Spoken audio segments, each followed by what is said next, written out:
खबर की बात करेंगे। भारतीय जनता पार्टी में अनुशासनहीनता बिल्कुल भी बर्दाश्त नहीं की जाएगी। पार्टी के खिलाफ चुनाव लड़ने वालों को बाहर का रास्ता दिखाया जाएगा। ये बात मुख्यमंत्री जयराम ठाकुर ने नाचन विधानसभा क्षेत्र के चैल चौक में चुनावी जनसभा को संबोधित करते हुए कही। साथ ही उन्होंने कांग्रेस पर भी कई जुबानी हमले बोले। हमको कई पत्रकार पूछ रहे थे कि बहुत सारे लोग खड़े हो गए। हमने कहा लोग खड़े हो गए, लेकिन हमारा खड़ा हुआ आदमी तो वो है जिसके पास कमल का फूल है। इससे आगे नहीं, इससे पीछे नहीं, इससे दाएं नहीं, इससे बाएं नहीं। और यहां पर भी मुझे मालूम है कुछ लोग इस बात की चर्चा कर रहे हैं, हम ऐसे हैं, हम भी पार्टी के हैं। जिन लोगों ने पार्टी के खिलाफ चुनाव लड़ने का फैसला किया है, पार्टी ने फैसला किया है, उनको बाहर का रास्ता दिखाएंगे। आज इनके ऊपर के पैसा कोई गलतफहमी में न रहे।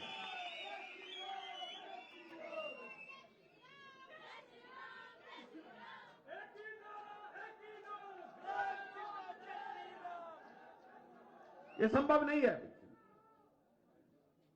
तुम भाजपा भाजपा भी करते रहो, जय श्री राम भी करते रहो और पार्टी के खिलाफ काम करते रहो। ये नहीं हो सकता है, बिल्कुल नहीं हो सकता, सवाल ही पैदा नहीं है।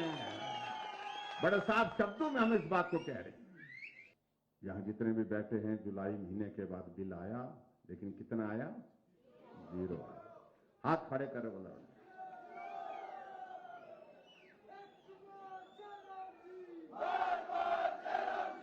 फिर भी बोल रहे कांग्रेस वाले कुछ नहीं किया।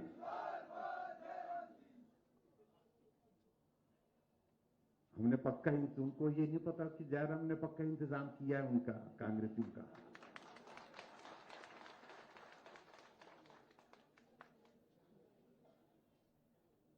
हम एक नहीं अनेक योजनाओं का जिक्र कर सकते हैं। मैं समझता हूं उनकी सारी बातों में बहुत सारा वक्त जाएगा, लेकिन एक बात मैं जरूर कहना चाहता हूं कि हिमाचल में आने वाले समय में ये जो चुनाव होने जा रहा है, जो वर्तमान में जो हमारी 12 तारीख को वोट पड़ेंगे, पूरे हिमाचल प्रदेश में हम घूम करके आए हैं, सरकार भाजपा की बनेगी, सिर्फ भाजपा की ही बनेगी।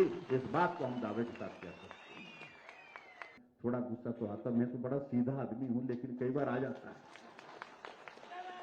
उनकी हरकतों को देख करके। और एक नेता कहने लगे कि ये रिवाज बदलने की बातें मत करो, बोलते हैं तो बड़े बड़े आदमी नहीं कर पाए, राजा साहब नहीं कर पाए, 6 बार मुख्यमंत्री तो नहीं कर पाए, और जयराम तो किस खेत की मूली है। मैंने कहा कि भाई आप हमको मूली समझो, गाजर समझो, जो मर्जी समझो, लेकिन गलतफहमी दिमाग से निकाल देना। कभी छोटे लोग भी बड़ा काम कर जाते हैं। आओ हम सब छोटे लोग इकट्ठा हो जाते हैं और अब की बार रिवाज बदल करके छोड़ेंगे। उसके लिए आप सबका आशीर्वाद चाहिए, आप सबका समर्थन चाहिए। ये मैं आप सबके बीच में कहने के लिए आया हूं। अभी भी कुछ लोगों के दिमाग में ये बात बैठी है, कुछ लोग बड़े होते हैं, कुछ लोग छोटे होते हैं, और वो अपने आप को इतना बड़ा मान करके रहे। कई बार ऐसा मार्गदर्शन करते थे जैसे उनके बुजुर्ग नहीं करते थे हमारा मार्गदर्शन। मैं किसी के खिलाफ व्यक्तिगत रूप से बोलने का आदि नहीं। मैं सुनता रहता हूं, देखता रहता हूं, लेकिन उसके बावजूद एक सीमा तक सुना जाता है, एक सीमा तक देखा जाता है। जिस दिन जवाब देने की जरूरत होगी तो जवाब भी देंगे। ये मैं कहना चाह रहा हूं। भाषा पर संयम नहीं। एक नेता पंजाब के बॉर्डर के इलाके के साथ लगते हुए वहां की संस्कृति, पता नहीं, मुझे मालूम नहीं उनको कहां से उन्हें वो शब्द सीखे हैं, पढ़े हैं, जिन शब्दों का इस्तेमाल करते हैं, और हमें कह रहे हैं कि हम चमड़ी उधेड़ देते हैं। वो क्या होता है भाई? उनको समझना चाहिए। चुनाव हो रहा है, अगर आपने अच्छा किया तो उसका जिक्र करिए। ये वही नेता हैं जो ये लोग हैं जो हिमाचल की विधानसभा में जब मैंने खड़े होकर के उनसे पूछा था, मैंने कहा 5 साल के कार्यकाल में आप मुझे बताइए कांग्रेस के नेताओं ने, कांग्रेस की सरकार ने कोई एक योजना शुरू की हो जिस योजना का नाम लोग बोलते हैं खड़े होने की हिम्मत नहीं कर पाए, जुर्रत नहीं कर पाए, एक भी आदमी खड़ा होकर के जवाब नहीं दे पाए। योजना का जिक्र तब हो पाता जब शुरू की होती, लेकिन हमने योजना शुरू की, हमने जनमंच की शुरुआत की, हमने मुख्यमंत्री सहारा योजना की शुरुआत की, हमने हिमकेयर की शुरुआत की, हमने गृहिणी सुविधा योजना की शुरुआत की, हमने शगुन योजना की शुरुआत की,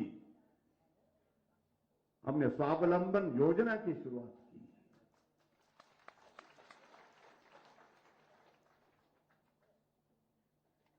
और हम हिमाचल प्रदेश में ये भी कहना चाहता हूं, जो कहते थे बल्क ड्रग फार्मा पार्क हो नहीं सकता, ये कभी हो नहीं सकता, करके दिखाया। और उनके ही विधानसभा क्षेत्र में जाकर के उसका शिलान्यास करके आए। और शिलान्यास करने के लिए देश के हमारे यशस्वी प्रधानमंत्री नरेंद्र भाई मोदी जी उन्ना पहुंचे। ट्रेन की बातें कह रहे थे, वंदे भारत ट्रेन वहां पर ऊना से ही दिल्ली के लिए शुरू की। श्रेय लेने की कोशिश करते, ये हमने किया है, हमने किया है।